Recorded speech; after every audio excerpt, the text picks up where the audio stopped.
शुक्लांबरधरां विष्णुं शशिवर्णं सदुर्भुजं प्रसन्नवदनं ध्यायेत् सर्वविघ्नोपशान्तये। ओम नमः शिवाय परमेश्वराय शशिशेखराय नमो ओम भवाय गुणचम्भवाय शिवताण्डवाय नमो ओम। ओम सौं श्रवणभव श्रीं ह्रीं क्लीं क्लौं सौं नमः। गुरु ब्रह्मा गुरु विष्णु गुरुदेवो महेश्वरा குரு சாட்சாத் பரபிரம்மம் தஸ்மை ஸ்ரீ குரவே நமக. என்னை வழி நடத்தி கொண்டிருக்கும் அனைத்து குருமார்களுக்கும் எனது பணிவான வணக்கங்கள். குருவருள் ஆன்மீக மையத்தில் இணைந்திருக்கும் அத்தனை ஆத்மாக்களுக்கும் எனது வணக்கத்தை தெரிவித்துக் கொள்கிறேன். எப்பயுமே ஒரு பாட்டு பார்த்துட்டு நம்ம உள்ள போயிட்டு இருக்கோம். அந்த மாதிரி இன்னைக்கு திருமந்திரத்துல இருந்து தான் ஒரு பாட்டு வந்திருக்கு.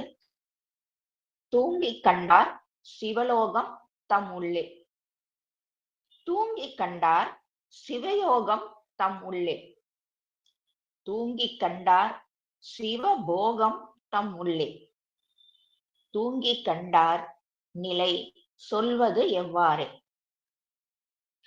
இது அருமையான ஒரு திருமந்திர பாட்டு. எனக்கு ரொம்பவே அது மனசை தச்சதுதான். நான் அன்னைக்கு அந்த கிளாஸ் அப்ப சொல்றேன். இந்த தூங்கி கண்டார் தூங்கி கண்டார் இந்த 4 லைன்லயுமே பாத்தீங்கன்னா அந்த தூங்கி கண்டார்ன்ற அந்த வார்த்தை தான் திரும்பி திரும்பி வருது.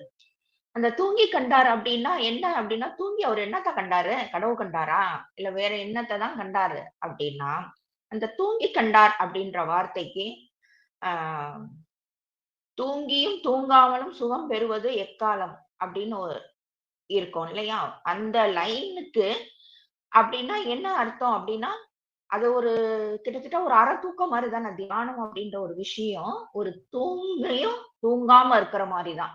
தூக்கம் கிடையாது, ஆனா தூங்கலன்னு சொல்ல முடியாது. அந்த மாதிரி ஒரு நிலைதான் அந்த தியானம். சோ இங்க அந்த தூங்கி கண்டார் அப்படின்றது அந்த நிஷ்டைன்னு சொல்லுவாங்க இல்லையா? அதுவும் தியானத்துல ஒரு பரிமாணம் தான்.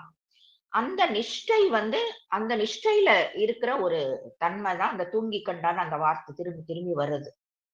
அதாவது அதேதான், கண்ணு தெரியும் ஆனா தெரியாமையும் இருக்கும், நினைப்பு இருக்கும் ஆனா நினைக்காமையும் இருக்கிற மாதிரி இருக்கும். அதுதான் உள்ள நல்ல ஆழ்ந்த தியானத்துல இருக்கிறப்ப அப்படிதான் இருக்கும். எல்லாம் சுத்தி நடக்கிற மாதிரி இருக்கும், தெரியற மாதிரி இருக்கும், தெரியாமையும் இருக்கும். அதுக்கப்புறம் இந்த வார்த்தையில இந்த சிவலோகம்னு வருது இல்லையா? அது என்ன அப்படின்னா, இந்த ஒரு 5 ஸ்டேஜ் சொல்றாங்க. இந்த இதுல எல்லாமே, இந்த சைவத்துல எல்லாமே 5 ஸ்டேஜ் சொல்றாங்க. அதுல இது ஒரு ஸ்டேஜ். அந்த சிவலோகம் அப்படின்றது இந்த சாமீபியம் அப்படின்னு ஒரு ஸ்டேஜ். அது ஒரு செகண்ட் ஸ்டேஜ். அந்த முக்தி அடைகிற அந்த ஒரு டிராவல் இருக்கு இல்லையா? அதுல ஃபர்ஸ்ட் ஸ்டேஜுக்கு அடுத்த ஸ்டேஜ் இந்த சாமீபியம். அதுக்கப்புறம் சிவயோகம்னு 2வது வார்த்தையில வருது. அது சாரூபம் அப்படின்ற அந்த ஒரு ஸ்டேஜ். சிவபோகம் அப்படின்றது எல்லாத்தையும் ஒரு கடந்த ஒரு ஸ்டேஜ். அதாவது எல்லாத்தையுமே ஒரு நிலையில்லாத ஒரு தன்மையா பார்க்கக்கூடியது. இது எல்லாத்தையும் எப்படி வார்த்தையால சொல்ல முடியும்? இந்த நிலைகளை எல்லாமே, இந்த நிலைக்கு பேர் வச்சாச்சு. நம்ம யாருக்காவது பிடிச்ச ஒரு ஸ்வீட்டோ இல்ல ஒரு ஐஸ்கிரீமோ சாப்பிட்டோம் அப்படின்னா, சாப்பிட்டுட்டு என்ன சொல்லுவோம்? சாப்பிடுறப்ப என்னன்னு சொல்லுவோம்? ஆஹா, ஓஹோ, அற்புதம், அப்படி ஒரு டேஸ்ட். ஆனா இல்ல, இப்ப நான் நன்றினா என்னன்னு கேட்டதுக்கு நம்மளால அத நன்றினா எல்லாருக்குமே என்னன்னு புரியுது. எல்லாருமே அற்புதமா புரிஞ்சு கரெக்டா எல்லாமே இது பண்றீங்க. ஆனா அத உள்ள போய் அத விளக்க முடியல இல்லையா? அனுபவிக்க தானே முடியுது. அதே மாதிரிதான் இந்த நிலைகள் எல்லாம் அனுபவிக்க மட்டுமே முடியும். அத நான் எப்படி சொல்ல முடியும் அப்படின்ட்டு திருமூலர் பெருமான் கேட்கிறாரு. அதுதான். நம்ம இப்ப இதுக்குள்ள போயிடலாம். நன்றி உணர்வுன்றத இப்ப நிறைய டைமென்ஷன்ல பார்த்தோம். ஒவ்வொருத்தவங்களும் அவங்கவுங்க சொன்னாங்க. எல்லாமே ஒரு சரியான ஒரு விஷயம்தான். ஆனா இன்னைக்கு இருக்கிற ஒரு இந்த வேகமான இந்த உலகத்துல நன்றி உணர்வுன்றது எந்த அளவுக்கு இருக்கு அப்படின்னு பார்த்தா ரொம்பவே கம்மியாதான் இருக்கு அப்படின்றதுதான் உண்மையா இருக்கு. ஆனா இன்னைக்கு யாரோ கூட சொன்னாங்க, அது நாய்னா எவ்வளவு ஒரு நன்றியா வாலாட்டிக்கிட்டே நம்ம பின்னாடியே வரும்ட்டு.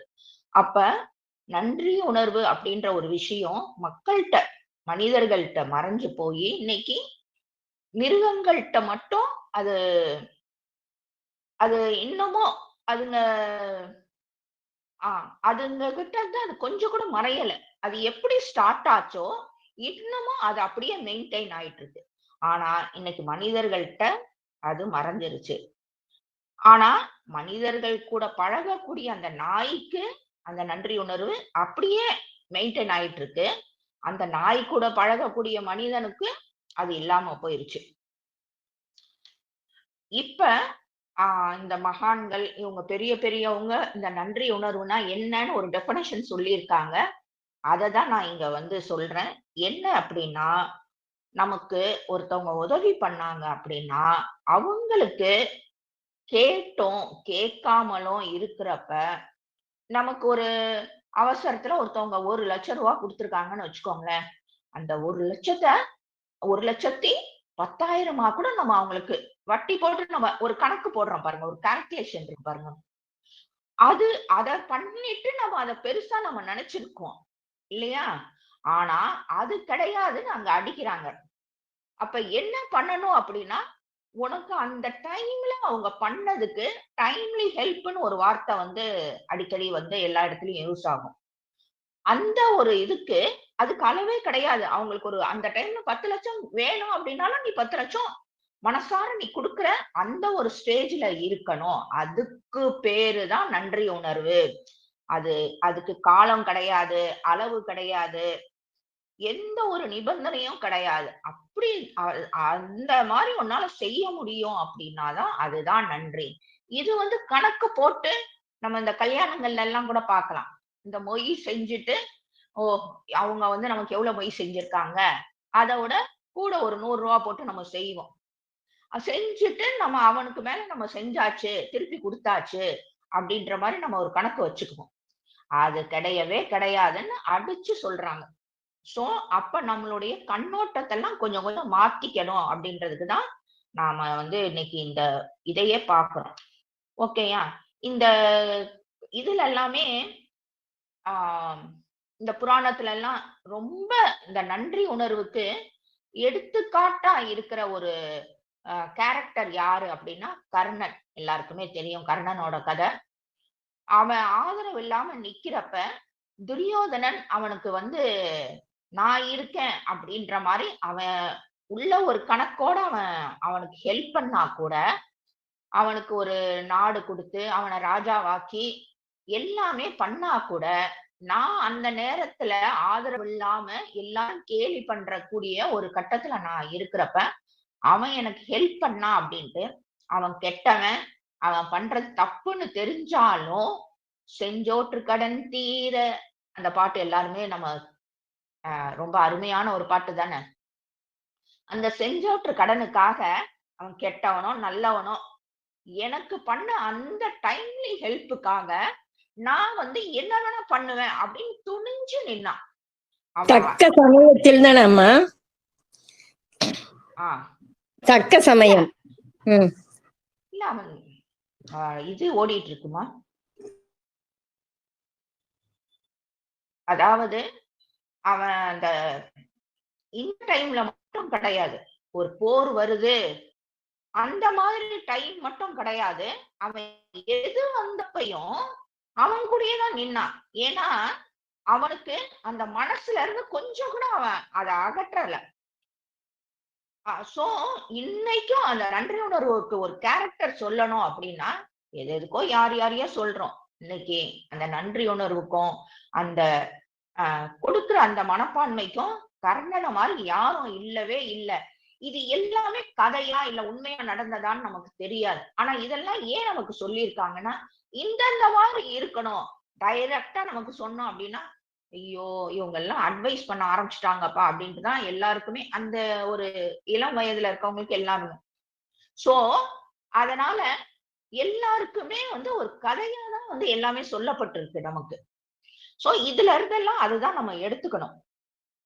ஆ இது வந்து நான் வந்து இன்டர்நெட்ல பார்த்தது தான் இந்த 2 விஷயமும். அத இப்ப பகிர்ந்துக்கிறதுக்கு நானு விரும்புறேன். என்ன அப்படின்னா, ஒரு மீனவன் தான். அதாவது இந்த பிரேசில் நாட்டுல நடந்த ஒரு உண்மையான ஒரு சம்பவம். அவன் ஒரு மீனவன்.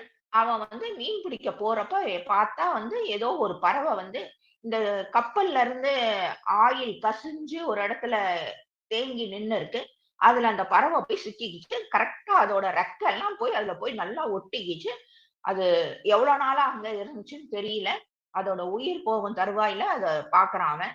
சோ அத எடுத்துட்டு வந்து வீட்டுக்கு எடுத்துட்டு வந்து, அத ஃபுல்லும் கிளீன் பண்ணி, அதுக்கு நல்ல ஆகாரம், இந்த மாரி மீனு அது இதுன்னு நல்லா குடுத்து, அத வந்து நல்லா தேத்தி, அத வந்து அனுப்பி விடுறான். ஆனா, அந்த பறவை என்ன பண்ணிருக்கு, கரெக்ட்டா அவன் என்னைக்கு ஹெல்ப் பண்ணானோ, அது எங்க போச்சோ என்னவோ தெரியாது. திரும்பவும் அதே நாளுக்கு அந்த சீசன் அப்ப ஒவ்வொரு நாளும் அவன வந்து அந்த இடத்துல அவன் வீட்ல வந்து அது வந்து பாக்குமாம். இது வருஷமாவே நடந்துட்டு இருக்காம். ஓகேயா? இது ஒரு சம்பவம். அப்ப எவ்வளவு ஒரு இதா இருக்கு. ஆ ஒரு அஞ்சறிவு இருக்கிறதுக்கு எவ்வளோ ஒரு அந்த உணர்வு வந்து ஒரு மேலோங்கி இருக்கு அப்டின்ட்டு. அதே மாரி இன்னொன்னும் இதே மாரி வந்து ஏதோ ஒரு ஃபாரின் கண்ட்ரில நடந்த ஒண்ணு தான். ஆ அந்த ஒரு அந்த ஓனர் கூட அ அந்த நாய் வந்து தினமே அவரு போய் பஸ் ஏற அந்த பஸ் ஸ்டாப்புக்கு போகுமா, அவர் பஸ் ஏறி போனதுக்கப்புறம் இது திரும்பவும் வீட்டுக்கு வந்துருமா, திரும்பவும் அவர் வர்ற அந்த டைமுக்கு போய் பஸ் ஸ்டாப்ல நிக்குமா, அவர் வந்தோனே அவர் கூட வீட்டுக்கு வரும். இதுதான் அதோட தினசரி ஷெட்யூலா இருந்திருக்கு. ஓகேவா? இது இப்டி இப்டி ஒரு நாள் போறப்ப, அவரு போய் இறங்குறப்ப வந்து ஒரு ஆக்சிடென்ட்ல அ அவரு வந்து மரணிச்சுட்டாரு. ஓகேயா? இது அன்னைக்கு சாயந்திரம் வந்து பார்த்திருக்கு இல்ல. ஆனாலும், அது வருஷ கணக்கா திரும்ப திரும்ப அந்த பஸ் ஸ்டாப்புக்கு வந்து வந்து நின்னுகிட்டே தான் இருக்குமாம். அதுக்காக ஒரு கட்டத்துல அத பார்த்த அங்க இருக்கிறவங்க எல்லாருமே அந்த நாய்க்கு ஒரு சிலை வச்சாங்களாம். சிலை அந்த இன்னமும் இருக்கு அது. அது இப்ப எல்லாமே ரீசென்ட்டா நடந்த ஒரு விஷயம் தான். சோ நீங்க இன்டர்நெட்ட தட்டி பார்த்தீங்கன்னா கூட வந்து நீங்களும் அத பார்க்கலாம். ஓகேவா? இது வந்து கட்டுக்கதை கிடையாது. இன்டர்நெட்ல இருந்து எடுத்த ஒரு விஷயம். அப்ப அந்த அத பார்க்கிறப்ப எப்படி ஒரு அ ஒரு விலங்குக்கும், அந்த ஒரு பறவைக்கும் எப்படி ஒரு மேலான ஒரு உணர்வு இருந்திருக்கு அப்படின்றத நம்ம தெரிஞ்சுக்கலாம். இன்னைக்கு ஆ நெறைய பேர் இந்த பாயிண்ட்ட சொன்னீங்க. இன்னைக்கு நமக்கு கிடைக்கக்கூடிய சுவாசிக்கக்கூடிய காத்து, அதுக்கு விலை கிடையாது. அதுக்கப்புறம் அ தினசரி வர்ற சூரியன், அதுக்கு விலை கிடையாது. அது இருக்கிறதுனால தான் நம்மளுடைய உடல் தட்பவெப்பநிலை எல்லாமே வந்து பேலன்ஸ் ஆகுது. எல்லாமே வந்து செடி கொடிகள் அதால தான் இருக்கு. எல்லாமே அதுதான். அதுக்கப்புறம் தண்ணி கேட்கவே வேண்டாம். அதுக்கப்புறம் நிலம். இந்த மண்ணு இருக்கிறதுனால தான் நாமும் மண்ணுல இருக்கோம். ஸோ இப்படிதான் வந்து ஆ இதுக்கு எல்லாத்துக்கும் நம்ம ஒரு நாளாவது நம்ம நன்றி சொல்லியிருப்போமா? இது எதனால இந்த உடம்பு வந்து இன்னைக்கு 5 அடியில, 4 1/2 அடியில, 6 அடியில எப்படி இந்த உடம்பு வளர்ந்திருக்கு? அப்படின்றதெல்லாம் நம்ம யோசனை பண்ணி பார்த்தோம்னா தெரியும். இன்னொன்னு என்ன அப்படின்னா, இந்த உடல் வந்து மண்ணால் ஆனது தான். ஓகேயா? அது எப்படி மண்ணால ஆனது? நான் நல்லா பூஸ்ட், ஹார்லிக்ஸு, இன்னும் ஆப்பிள் இந்த மாரி சாப்பாடு எல்லாமே சாப்பிட்டு என் உடம்ப வளர்த்துருக்கேன்னு எல்லாரும் சொல்லலாம். ஆனா, அது அந்த பூஸ்ட்டு, ஹார்லிக்ஸு இல்ல ஆப்பிளா இருக்கட்டும், இல்ல அரிசி சாதமா இருக்கட்டும், கோதுமையா இருக்கட்டும், அதெல்லாம் எங்கருந்து உங்களுக்கு விளைஞ்சு வந்துச்சு? அந்த மண்ணுல இருந்து மண்ணு குடுக்கறது தான. மண்ணுல போட்டு, விதை போட்டு அதுலருந்து வர்றது தான. சோ, அந்த மண்ணு தான அப்ப வந்து இன்டைரக்ட்டா இந்த உடம்ப வந்து வளர்த்துருக்கு. அந்த மண்ணுல விளையிற அந்த பொருள் இல்ல அப்படின்னா, நம்ம சாப்பிடுறதுக்கு நம்ம என்ன பண்ணுவோம்? அத வந்து யோசனை பண்ணி பார்க்கணும். அதே மாரி இந்த மண்ணால் ஆன இந்த உடம்பு கடைசில போறதும் அந்த மண்ணுக்கு தான் போகுது. ஆமா தானே? யாரும் வந்து அது எவ்ளோ பெரிய ஆளா இருந்தாலும், அவங்கள நான் வீட்டிலேயே தான் வச்சுக்குவேன்ட்டு நம்ம வச்சுட்டு இருக்க முடியாது. இல்லையா? போய் மண்ணுல தான் போய் போடுறோம். சோ திரும்பவும் அந்த மண்ணு சாப்பிட்டு வளர்ந்த அந்த உடல் அந்த மண்ணுக்கே தான் போகுது. இன்னொன்னு என்ன அப்படின்னா, இந்த வார்த்தை கூட வந்து ஆ இந்த அரசியல் கட்சியில எல்லாம் கேட்டிருக்கலாம். உடல் மண்ணுக்கு, உயிர் வந்து அவங்க எந்த கட்சி இல்லன்னா வந்து ஒரு நடிகன் அப்படின்னா வந்து சொல்லுவாங்க. உடல் மண்ணுக்கு, உயிர் வந்து அந்த குறிப்பிட்ட நபருக்கு அப்படின்ற மாரி சொல்லுவாங்க. சோ இதெல்லாமே வந்து நிரூபிக்குது தானே ஆக்சுவலா. சூரியன் தினமும் வர்றாரு, வர்றாரு. அவரு பாட்டுக்கு வர்றாரு. அவருடைய வேலைய பார்க்குறாரு, போயிடுறாரு. ஆனா, அவர் வர்றதுனால தான் இன்னைக்கு வந்து உங்களுக்கு இந்த செடி கொடிகள்லாம் வளர்க்க முடியுது அப்படின்னா, சூரியனோட அந்த கதிர்கள் வந்து மேல படுறப்ப தான் அந்த அந்த ஒரு ப்ரொசீஜர் நடந்து அது வந்து வளருது. இல்லையா? சூரிய வெளிச்சம் இல்லன்னா செடிகள் வளராது. சோ சூரிய வெளிச்சம் இருக்கிறதுனால தான் நம்ம உடல் மேல படுறதுனால தான் நம்மளுடைய தட்பவெப்பம் பேலன்ஸா இருக்க முடியுது. இப்படி நெறைய விஷயம். இந்த விவசாயிக்கு சூரியன் வந்து ரொம்பவே தேவையான ஒரு அந்த சூரிய வெளிச்சம் வந்து ரொம்ப தேவையான ஒரு விஷயம். இப்படி எல்லாமே வந்து இருக்கு. ஆனா, இது எல்லாத்துக்கும் நாம நன்றி சொல்றோமா? அப்படின்னா, எங்க இருந்து அவங்கவங்க அவசரமா கால்ல சக்கரம் கட்டிட்டு ஓடுறப்ப இதுக்கெல்லாம் எங்கங்க நேரம் இருக்கும்? பிராக்டிகலா பேசுங்க. சும்மா கதை அளக்காதீங்க அப்படின்ட்டு சொல்லலாம். ஆனா, எங்க சாப்பிடுறோம் அப்படின்றது நமக்கு உணரணும். இன்னொன்னு ஆ என்ன அப்படின்னா, இந்த சூரியன் பார்த்தோம் இல்லையா? இந்த சூரியன் தான் வந்து நமக்கு வந்து அவ்ளோ ஆனா யாருக்காவது இந்த இந்த குறிப்பிட்ட பெர்சனுக்கு வந்து ஹெல்ப் பண்ணணும் அப்படின்றதுக்காக சூரிய பகவான் வர்றாரா? கிடையாது. அவருடைய வேலைய அவர் பாட்டுக்கு பார்க்குறாரு. அவர் பாட்டுக்கு போயிடுறாரு. அவர்கிட்ட இருந்து தான் நெறைய விஷயங்கள் நம்ம வாங்கிக்கிறோம். ஆனா, நெறைய ஹெல்ப் வந்து வாங்கிக்கிறோம். இன்னைக்கு வந்து ரொம்பவே முன்னேறிருச்சு இல்லையா? அந்த சூரிய சக்தியில இருந்தே வந்து என்னென்னமோ வந்து இது பண்றாங்க. அதுல இருந்தே வந்து எலக்ட்ரிசிட்டி ப்ரொடியூஸ் பண்றாங்க. இன்னும் என்னென்ன பண்ண முடியுமோ அந்த சூரிய சக்தி எல்லாத்தையுமே உறிஞ்சி எடுக்குறாங்க. அப்படி ஒரு இது இருக்கு. ஆனா, அவர் எதையுமே பெருசா நெனைக்கிறது கிடையாது. ஆனா, இது எல்லாத்தையும் வாங்கிக்கிற மனுஷன் என்ன பண்றான்? அத வந்து அவன வந்து பெருசா நெனச்சுக்கிறான். "ஏ நான் இல்லன்னா எதுவுமே நடக்காது." அப்படின்ற மாரி அவன் நெனச்சுக்கிட்டு எல்லாத்தையும் அவன் வந்து மறந்துடுறான். எதையுமே அவன் வந்து பெருசாவே நெனைக்கிறது கிடையாது. அந்த ஒரு செல்ஃபிஷ்னஸ் தான் இன்னைக்கு மனிதர்கள்ட்ட ரொம்பவே வந்து ஓங்கி இருக்கு. இந்த ஆன்மீக பாதையில அப்படின்னு பார்த்தீங்க அப்படின்னா, முதல்ல வந்து தேவையான ஒரு விஷயம் என்னன்னா, நன்றி உணர்வு தான். அந்த நன்றி உணர்வு இருக்கிறவங்களால மட்டும் தான் அந்த ஆன்மீக பாதையில பயணிக்க முடியும். இன்னும் கூட என்ன சொல்றாங்க மகான்கள் இவங்கெல்லாம் என்ன சொல்றாங்கன்னா, உனக்கு எல்லாத்தோடையும் நீ வந்து நீ யூஸ் பண்ற இப்ப நெறைய பேர் இந்த இந்த பாயிண்ட்ட சொன்னாங்க. நம்ம யூஸ் பண்ற உயிரில்லாத உயிர் இருக்கக்கூடிய அத்தன விஷயத்துக்கும் நன்றி சொல்லணும்ன்ட்டு. சோ, இந்த மாதிரி நன்றி சொல்ற அ நன்றி சொல்றப்ப,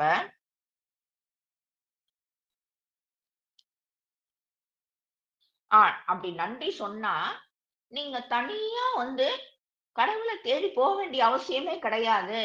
நீங்க கடவுளுக்கு பக்கத்துல தான் நிக்கிறீங்க. அந்த இயற்கையா இணைஞ்சு நிக்கிறப்ப, அதுதானே வந்து இறைவன். நீங்க தனியாவே எதுவும் பண்ண வேண்டிய அவசியம் இல்ல அப்படின்னு சொல்றாங்க. சோ, அப்ப நம்ம எந்த எந்த தூரத்துல இருக்கோம், சில விஷயம் நமக்கு ஏன் கிடைக்க மாட்டேங்குது அப்படின்னா, இந்த நன்றி உணர்வ நம்ம எப்படி ஒரு புரிஞ்சு வச்சுட்டு இருக்கிறோம் அப்படின்றது தான் இங்க நம்ம பார்த்துட்டு இருக்கோம். ஓகேவா? ஆ எல்லாமே நமக்கு சுத்தி இருக்கிற அத்தன விஷயத்துக்கும். இந்த எந்திரன் 2ல நெனைக்கிறேன். எனக்கு சரியா ஞாபகம் இல்ல. ஒருத்தன் அவன் தானே வில்லனா மாறுவான். இந்த குருவிங்க எல்லாமே வந்து இன்னைக்கு ஃபுல்லுமே வந்து இந்த இந்த டவர் எல்லாம் வந்துட்டதுனால அது சிட்டுக்குருவி நிறைய பறவைகள் வந்து கூடு கட்ட முடியாம அதோடைய அந்த கதிர்வீச்சு தாங்க முடியாம எல்லாமே அதோடைய ரொம்பவே சுருங்கி போயிருச்சு இல்லையா? அதோடைய எண்ணிக்கை ரொம்ப குறைஞ்சு ரொம்பவே சஃபர் ஆகுது. அது உயிர் வாழ்றதுக்கே சஃபர் ஆகுற மாதிரி ஒரு சூழ்நிலை இருக்குன்றதுனால அந்த ஒரு சயின்டிஸ்ட் அந்த ஒரு இயற்கை ஆர்வலர் தான் அந்த வில்லன். ஒரு நல்ல மனுஷன்னா இந்த பறவைகள்லாம் கஷ்டப்படுறத தாங்காம தான் இந்த செல்போனு இந்த டவரு இதெல்லாம் ஒழிக்கணும் அப்படின்றதுனால அந்த கதையோட கான்செப்டே பாத்தீங்கன்னா அதுவாதான் இருக்கும். அப்ப அவன் யாருக்கையும் கெட்டது பண்ணணும்ன்றதுக்காக அவன் பண்ணல. அதுல உண்மையில இந்த குருவிகள் இந்த பறவைகளுக்கெல்லாம் நல்லது பண்ணணும்ன்றதுனால இந்த இதெல்லாத்தையும் அவன் அடிச்சு உடைப்பான். சோ அந்த நன்றி உணர்வு ஒண்ணு வந்து உங்ககிட்ட இருந்துச்சுன்னா அது டைரக்டா உங்களை கைய பிடிச்சு டைரக்டா கொண்டு போய் அங்க இறைவன்கிட்ட விட்டுரும். நாம பார்க்கக்கூடிய விஷயங்கள், கேட்கக்கூடிய விஷயங்கள், ஸ்பரிசிக்கக்கூடிய விஷயங்கள் அத்தனைக்குமே நன்றி சொல்லணும். நன்றினா திரும்பவும் சொல்ற நன்றின்றது வார்த்தை கிடையாது. அது ஒரு மேலான ஒரு உணர்வு. அதுதான் சொல்லிட்டேனே, நீ பண்ணதுக்கு தேங்க்ஸ் சொல்லிட்டேனே, இன்னும் என்ன? இதுக்கு பேரு நன்றி கிடையாது. ஓகேயா? அது அதாவது என்ன தவம் செய்தனை அப்படின்னு ஒரு பாட்டுல ஒரு லைன் வரும். அது மாதிரி இதெல்லாம் எனக்கு கிடைக்கிறதுக்கு நான் என்ன தவம் பண்ணியிருக்கணும் அப்படி அனுபவிச்சு அனுபவிச்சு அனுபவிச்சு அந்த நன்றிய சொல்றப்ப அது உள்ளார்ந்த ஒரு உண்மையான ஒரு நன்றி உணர்வாக இருக்கும், நன்றியாக இருக்கும் இல்லையா? ஏன் மனுஷனுக்கு மட்டும் ஏன் இப்படி இல்லாம போச்சுன்னா அவன் டோட்டலி செல்ஃபிஷ் போயிட்டான் இல்லையா? தனக்கு தனக்கு தனக்கு தனக்குன்ட்டு அந்த சுத்தி இருக்க அந்த இயற்கை கூடயும் அவன் ஒன்றுறது கிடையாது. அதுக்கும் அவன் நன்றி சொல்றது கிடையாது. அதே மாதிரி இந்த சுத்தி அவனே வளர்ப்பான். இந்த நாயி, இந்த மாதிரி பறவை. ஆனா அது மேலயும் பெருசா அவனுக்கு ஒரு ஈடுபாடு. அவனுடைய சந்தோஷத்துக்காக அது வளர்ப்பானே ஒழிய, அது மேலயும் அவனுக்கு ஈடுபாடு கிடையாது. அவன் சுத்தி இருக்கிற அந்த சொசைட்டி மேலயும் அவனுக்கு ஈடுபாடு கிடையாது. ஏன் இன்னும் கொஞ்சம் சொல்லப் போனா, ஒரு குடும்பத்துல கூட அவனுடைய குடும்பமா இருந்தா கூட, அதுல அவனுக்கு ஈடுபாடு கிடையாது. ஒருத்தவங்க செய்யற அந்த விஷயத்துக்கு நன்றி உணர்வுன்றது கிடையாது. இந்த செல்ஃபிஷ்னஸ் ஓங்கி போயிருச்சு. ஆஹ் அதாவது குடும்பமா இருந்தா கூட இன்னைக்கு பாக்குறோம். தனியா மனைவி தனியா ஒரு போனை வச்சுக்கிறாங்க, புருஷன் தனியா ஒரு போனை வச்சுக்கிறாங்க, குழந்தைங்க தனியா ஒரு போனை வச்சுக்குது. எல்லாருமே குடும்பத்திலேயே ஒரு தனித்தனி தீவா இருக்கிற மாதிரிதான் வந்து இன்னைக்கு இருந்துட்டு இருக்கு. இந்த அதுக்குதான் நம்மளுடைய கலாச்சாரத்துல நிறைய விஷயங்கள் இன்னைக்கு வந்து ஆள தோன்றப்ப தெரியுது. நம்மளுடைய முன்னோர்கள்லாம் வந்து எவ்வளவு ஒரு நல்ல விஷயங்கள் பண்ணிட்டு போயிருக்காங்க. நமக்கெல்லாம் நாளடைவில் அப்படி மண்ணா போயிருவோன்றதுக்குதான் எல்லாத்துக்கும் நன்றி சொல்லு. ஆஹ் கடவுள்களுக்கெல்லாம் ஒரு விலங்க வந்து இதா வச்சு அதுக்கெல்லாம் நீ நன்றி சொல்லு. நன்றி சொல்லு. பிள்ளையாருக்கு வந்து எளிய வாகனமா வச்சு அதுக்கு நீ நன்றி சொல்லு. அதுக்கப்புறம் மயிலுக்கு நன்றி சொல்லு, பாம்புக்கு நன்றி சொல்லு. எல்லாத்தையும் நீ வந்து வணங்கு அப்படின்ற ஒரு இது. அதே மாதிரிதான் அந்த இயற்கையையும் வந்து சூரியன், அதுக்கப்புறம் இந்த ஆடி 18ன்னா அன்னைக்கு என்ன பண்றோம்? நம்ம அந்த நீரை தான் வந்து வணங்குறோம் இல்லையா? இந்த மாதிரி அத்தனையுமே பூமிவாதா அப்படிங்கிறோம். நம்ம ஒரு பில்டிங் கட்டணும்னா கூட முதல்ல பூமி பூஜை தான் போடுறோம். இந்த மாதிரி நம்மளுடைய வாழ்க்கையிலேயே அந்த இயற்கையா வர்ற மாதிரி அத்தனை விஷயத்துக்குமே அவங்க கட்டமைச்சு கொடுத்திருக்காங்க. இன்னைக்கு அதெல்லாம் கூட மறந்துட்டு செலிப்ரேஷன் அப்படின்ற ஒரு மோடுக்கு மட்டும் அதெல்லாம் விட்டுட்டு அத காரணமா வச்சு எல்லாரும் செலிப்ரேஷன் அப்படின்ற ஒரு மோடு மட்டும் ஆன் பண்ணி அதை மட்டும் பண்ணிட்டு இருக்காங்க. இந்த ஒரு நன்றியே இல்லாம அவன் இருக்கிறதுனால இந்த மனுஷன் இப்ப இந்த சூழ்நிலையில அவனுடைய வாழ்க்கையிலையும் நிறைய ஒரு பிரச்சனைகளை சந்திக்கக்கூடிய சூழ்நிலைக்கு அவன் ஆளாகிறான். முதல்லயும் பிரச்சனை இருக்காதா அப்பெல்லாம் அப்படின்னு கேட்கலாம். இருக்கும். ஆனா சால்வ் ஆகிக்கிட்டே இருக்கும். இப்ப அந்த மனுஷனுக்கும் அதை ஃபேஸ் பண்ணக்கூடிய அந்த பொறுமை, அந்த தரம் இல்ல. வர்ற பிரச்சனையும் பெரிய அளவுல வருது. ஒரு எடுத்துக்காட்டுக்கு நம்ம ஒண்ணே ஒண்ணு பார்க்கலாம். இன்றைய மனுஷனுக்கு என்ன ஆகுது அப்படின்னா, முதல்ல நிறைய பேருக்கு வந்து உடல்நிலை பாதிக்கப்படுறாங்க. நீங்களே எல்லாரும் பார்க்கலாம். இன்னைக்கு இந்த வயசுலதான் அவங்க மரணிப்பாங்க அப்படின்ற மாதிரி ஒண்ணு இல்லாம போயிருச்சு. சோ அப்படிதான் போயிட்டு இருக்கு.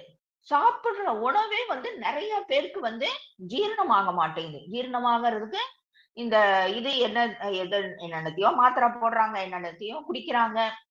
சோ அவங்க இப்படி ஒரு விளைஞ்சு குடுக்குற அந்த மண்ணுக்கு ஒரு நன்றி சொல்லாம, அந்த சாப்பாட்டுக்கு ஒரு நன்றி சொல்லாம, அவங்க அந்த சாப்பாட்டை எடுத்துக்கிறப்ப அந்த உணவு ஆனது உள்ள போய் அவனுடைய உடல் நலத்துக்கு ஹெல்ப் பண்ணாம, அது ஜீரணிக்க முடியாம, அது இன்டைஜஷன் ப்ராப்ளம், அதுக்கு அடுத்த ஸ்டெப்புக்கு அப்படி போயிருது. அப்ப இவனால ஒரு கட்டத்துல அந்த உடல் நலம் சரியில்லாதப்ப அத ஒட்டி நிறைய பிரச்சனைகள் வரும். இது எல்லாருமே கண்கூட பார்க்கிற ஒரு விஷயமா இருக்கும். ஆனா அவனுடைய மனசு என்ன ஆயிடுச்சுன்னா, எதுக்கு நம்ம நன்றி சொல்லணும்? காசை கொடுத்தா அரிசி கிடைக்குது, காசு கொடுத்தா பிரியாணி கிடைக்குது, காசு கொடுத்தா காய் கிடைக்குது, என்னத்துக்கு நான் நன்றி சொல்லணும்? சும்மாவா தூக்கி கொடுக்குறாங்க யாரும் அப்படிங்கலாம். ஆனா வெளியே இருக்கும் ஒரு விஷயமும் உள்ள இருக்கிற ஒரு விஷயமும் ஒத்து போகணும்.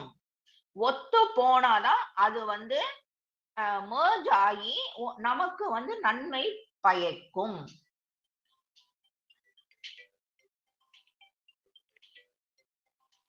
அது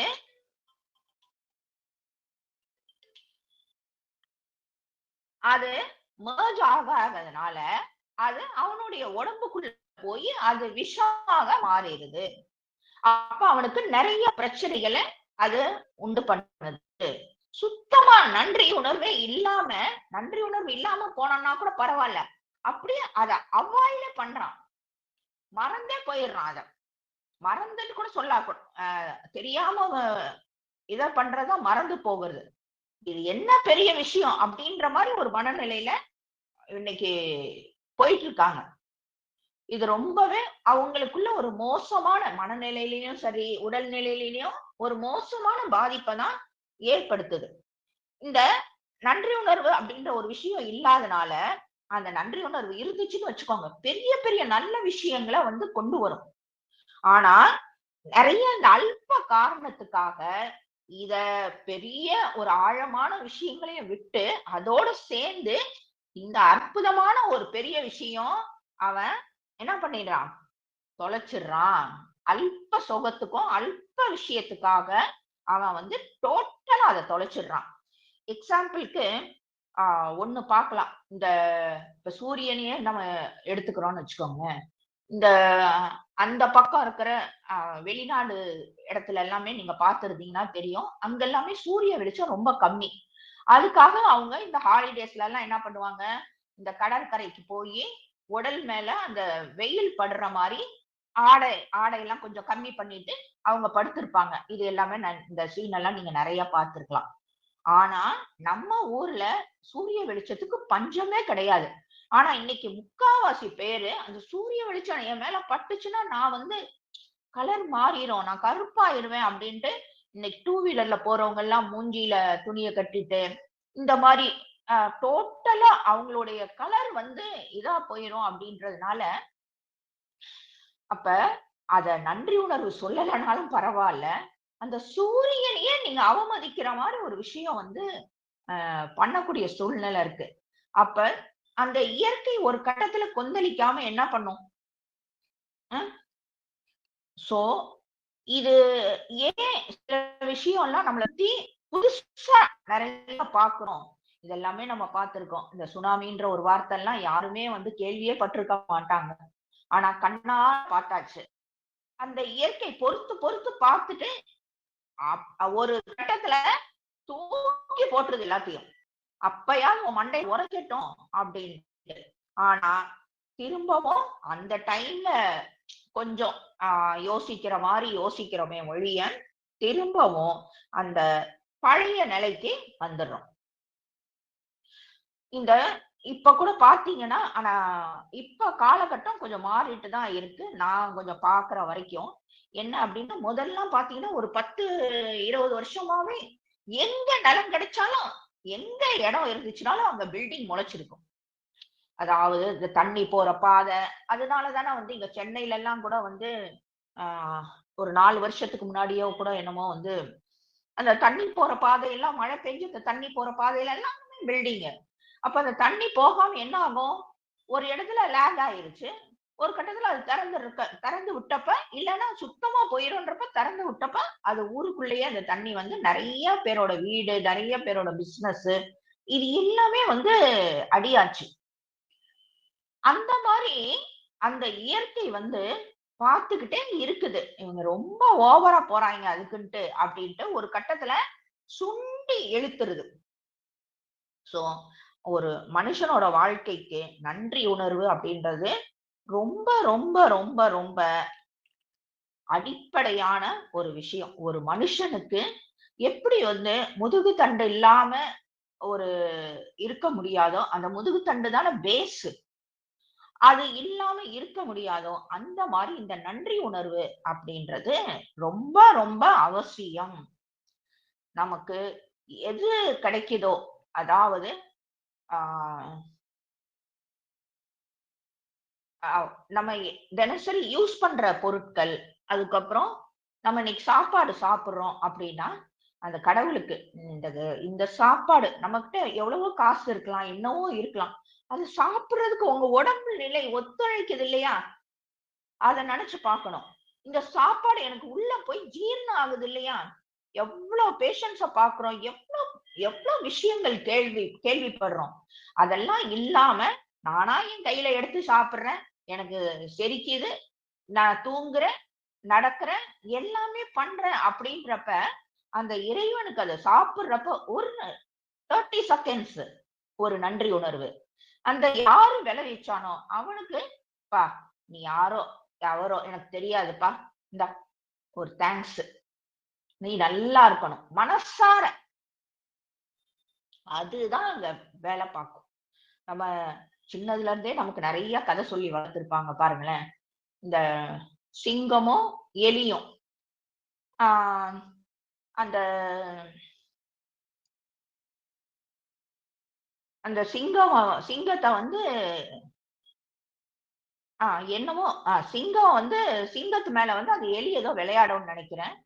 சரின்ட்டு அதுவும் வந்து அ அப்படியே சின்ன இதுதானே விளையாட்டு போதுன்ற மாரி அக்செப்ட் பண்ணிக்கும். அதுக்கப்புறம் அந்த சிங்கத்த வந்து ஒருத்தன் வந்து வலை போட்டு பிடிக்கிறதுக்கு இது பண்றப்ப, அந்த எலி வந்து அந்த நெட் எல்லாமே கடிச்சு அத வந்து விடுவிக்கும். இது எல்லாமே வந்து நமக்கு சின்ன பிள்ளையில இருந்தே அந்த கதை மாரி நெறைய சொல்லியிருப்பாங்க. அதே மாரி தான் அந்த பாடமாவே படிச்சிருப்போம். 1 ஸ்டாண்டர்ட்லயோ என்னமோ நெனைக்கிறேன். ஒரு தண்ணீல வந்து ஒரு எறும்பு தத்தளிக்கும். மேல இருந்து ஒரு பறவை வந்து ஒரு அ இலைய கிள்ளி போடும். அப்ப அந்த எறும்பு வந்து அந்த இலை மேல போட் மாரி அது அதுல ஏறி அது ஆ இதாகும். ஆ சேஃப் ஆயிரும். அதுக்கப்புறம் அந்த பறவைய அந்த வேடன் பிடிக்கிறப்ப, இது போயி பறவைய பிடிக்கிறப்பயும் அல்ல அத வந்து இந்த வில்லு வச்சு அத குறி பார்த்து இது பண்றப்ப, இது கால்ல போய் நல்லா நறுக்குன்னு கடிச்சு, அவனுடைய குறி தப்பி அந்த பறவை வந்து இதாயிரும். இது எல்லாமே எவ்வளோ அழகா நம்மளுடைய முன்னோர்கள் நமக்கு செதுக்கி, செதுக்கி, செதுக்கி நம்மளுடைய ரத்தத்தோட கலந்துரணும் அப்படின்றதுக்காக, இந்த மாரி நெறைய விஷயம் செஞ்சிருக்காங்க. அதே மாரி எல்லாத்தையும் ஒரு வணங்கக்கூடிய இந்த பொங்கல் எல்லாமே சூரியன் வழிபாடு தானே. இது அத்தனையுமே வந்து செய்யறதுக்கு வந்து இது பண்ணியிருக்காங்க. அ அதே மாரி இன்னொன்னு, அ ஒருத்தன் வந்து நன்றி உணர்வுக்கு ரொம்ப முக்கியத்துவம் குடுத்து, 10 பாயிண்ட் அவன் எழுதி வச்சிருக்கான். நான் இன்னன்னைக்கு இத பண்ணணும்ன்ட்டு ரொம்ப சிஸ்டமேட்டிக்கா பண்றான். காலையில எந்திரிச்ச உடனே லிஸ்ட் அவுட் போட்டு வச்சிருக்கான். கடவுளுக்கு நன்றி சொல்றேன். எந்திரிச்சு இந்த படுக்கைக்கு எனக்கு தூக்கம் குடுத்த படுக்கைக்கு நன்றி. இந்த பிரஷ்ஷுக்கு நன்றி, குளிக்கிற டவலுக்கு நன்றி, அதுக்கு நன்றி, இதுக்கு நன்றின்ட்டு அவனுடைய லைஃப்ப அழகா டிசைன் பண்ணி அழகா அவனும் ஒண்ணு கூட மிஸ் பண்ணாம அதை வந்து சொல்லிட்டு இருக்கான். வாழ்க்கையில ஒரு கட்டத்துல டெவலப் ஆறான். ஆனா இப்படி எல்லாம் இருந்தா என்ன டெவலப் கிடைக்குமோ அந்த டெவலப்மெண்ட் வரல. அவனுக்கு என்னங்க இவ்ளோ நம்ம உருகி உருகி தானே சொல்றோம், எங்க தப்பு பண்றோம் அப்படின்ட்டு அவன் யோசனை பண்றான். யோசனை பண்றப்ப அவனுக்கு அவனுடைய அன்னன்னைக்கு நிகழ்வுகளை சரி நம்ம எங்க நம்ம மிஸ் பண்றோம் அப்படின்றத பார்க்கணுன்றதுக்காக அத அவனுடைய ஒவ்வொரு நாள் வாழ்க்கையும் அவன் படுக்கிறதுக்கு முன்னாடி அனலைஸ் பண்றான். எங்க நம்ம கோட்டை விடுறோம் அப்படின்றத. அப்ப என்ன ஆச்சு அப்படின்னா ஒருத்தர் வந்து அவனுக்கு ஹெல்ப் பண்ணியிருக்காரு. அவருக்கு வந்து தினமே வந்து மனசார நன்றி சொல்லிட்டு இருக்கான். ஓகேயா? ஆனா அன்னைக்கு அவர் அந்த குறிப்பிட்ட பர்சன் வந்து அவர் கூட வேலை பார்க்கிற ஒரு தொழிலாளி. ஓகேயா? அன்னைக்கு சாயந்தரம் என்ன இருக்கு அப்படின்னா அந்த இந்த இவன் வந்து தேங்க்ஸ் பண்றான் இல்லையா, அந்த நபரை பத்தி அந்த நபர் ஏதோ தப்பு பண்ணிட்டாருன்ட்டு இன்னொரு தொழிலாளி வந்து இவன்கிட்ட சொல்றப்ப அவரை பத்தி எடுத்த கவுத்தன், ஆமா அந்த ஆள் அப்படிதான், அந்த ஆளுக்கு அறிவே கிடையாதுன்ட்டு ரொம்ப மட்டமா பேசுறான். சோ இவன் இங்க என்ன மிஸ்டேக் பண்றான்றத அவன் புரிஞ்சுக்கிட்டான். ஏன் வந்து எனக்கு இந்த கிராட்டிடியூட் அப்படின்ற ஒரு விஷயம் ஏன் எனக்கு ஒர்க் ஆகலைன்னா நான் இங்க முரண்படுறேன், நன்றியும் சொல்றேன், அவர் தூத்தவும் செய்யறேன். சோ எனக்கு அது ஒர்க் ஆகல அப்படின்றத அன்னைக்கு நடந்த நிகழ்வை மட்டும் வச்சு இது பண்றான். அவரை மட்டும் நான் சொல்ல வரல, இங்க நல்லா புரிஞ்சுக்கணும். நம்ம வேற எங்கெங்க நம்ம நன்றி சொல்லிட்டு அதுக்கு எதிரான வேலைகள் நம்ம பாக்குறோன்றத நம்ம செல்ஃப் அனலைஸ் பண்ணி பிரிச்சு நம்ம பார்த்து நம்ம அதை கரெக்ட் பண்ணிட்டோம் அப்படின்னா கண்டிப்பா நம்மளுடைய வாழ்க்கையில பெரிய ஒரு முன்னேற்றம் வரும். அதே மாதிரி இன்னைக்கு நான் ஒரு 4-5 டிப்ஸ் சொல்றேன் நன்றிக்கு. நான் ஏற்கனவே இது என்கிட்ட ட்ரைனிங் எடுத்துக்கிட்டவங்களுக்கு நான் சொல்லி கொடுத்துருக்கேன்.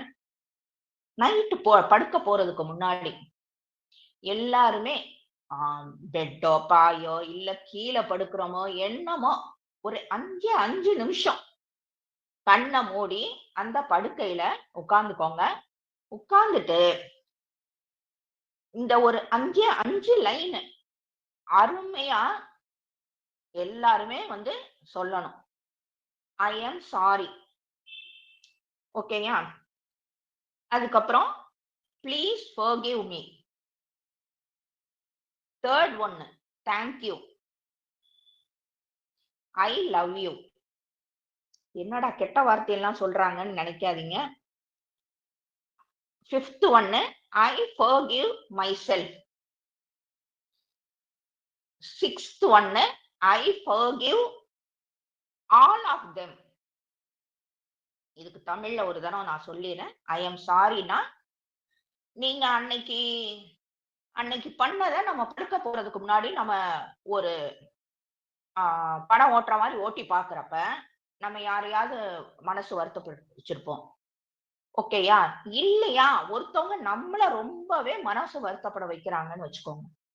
அவங்க கிட்ட நான் உனக்கு என்ன பண்ணணும்னு தெரியாது, ஏன் உனக்கு என் மேல இப்படி ஒரு காண்டாகுதுன்னு தெரியல, என்ன கணக்கு வழக்குன்னு தெரியல, சரி போ இருக்கிறது இருக்கட்டும், ஐ எம் சாரி மனசார. ஓகேயா? அடுத்தது ப்ளீஸ் ஃபர்கிவ் மீ. என்ன மன்னிச்சிரு, நீ என்ன மன்னிச்சிரு. ரெண்டாவது. மூணாவது, எனக்கு கிடைச்ச அத்தனைக்கும் நன்றி.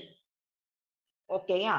அதுக்கப்புறம் யாரு இது இது இந்த பாயிண்ட்ஸ் மெயினாவே வந்து இந்த 4 ஃபர்ஸ்ட் இருக்க 4 பாயிண்ட்ஸுமே உங்களை யாரு வெறுக்கிறாங்களோ, உங்களை போட்டு ரொம்ப தொல்லை பண்ணிட்டு இருக்காங்களோ அவங்களுக்கு கொடுக்கப்பட்ட ஸ்பெஷல் வார்த்தைகள். நீங்க உங்களுக்கு பிடிச்ச நபர்கிட்ட போய் சொல்றதுக்கான வார்த்தைகள் கிடையாது. நல்லா எல்லாரும் புரிஞ்சுக்கணும். உங்களை யாரு வந்து ரொம்ப துயரத்துல வைக்கிறாங்களோ அவங்கள சொல்லக்கூடிய வார்த்தைகள். தேங்க்யூ. நீ வந்து எனக்கு சில விஷயங்கள சந்தோஷங்களையும் கொடுத்திருப்ப தானே, தெரிஞ்சோ தெரியாமோ ஒன்னோ ரெண்டோ, அதுக்கு நன்றி. அதுக்கப்புறம் நான் உன்ன உன் மேல நான் ரொம்ப அன்பா இருக்கேன். 5th ஒண்ணு, இது ரொம்ப முக்கியமான ஒரு பாயிண்ட். நான் என்ன மனசார மன்னிக்கிறேன்.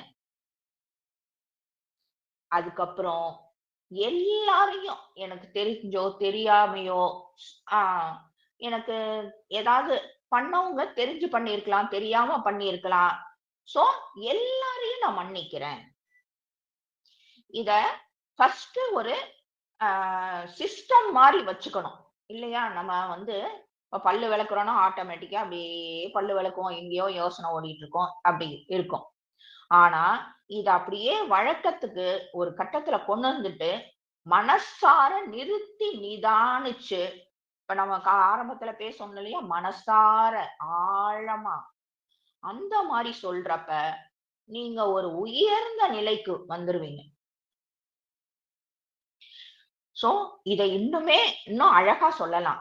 என்ன, இத ஒரு வார்த்தையா I am sorry, please forgive me, thank you, இப்படி எல்லாம் சொல்லாம ரசிச்சு ஐ அம் சாரி, அழகா உங்களுக்கு என்ன ஸ்டைல்ல பாடணும்னு தோணுதோ ரசிச்சு நீங்களா உங்களை மெச்சிக்கங்க. அவ்வளவுதான். யாரு கேட்க போறாங்க? Please forgive me, thank you, I love you, I forgive myself, I forgive all of them.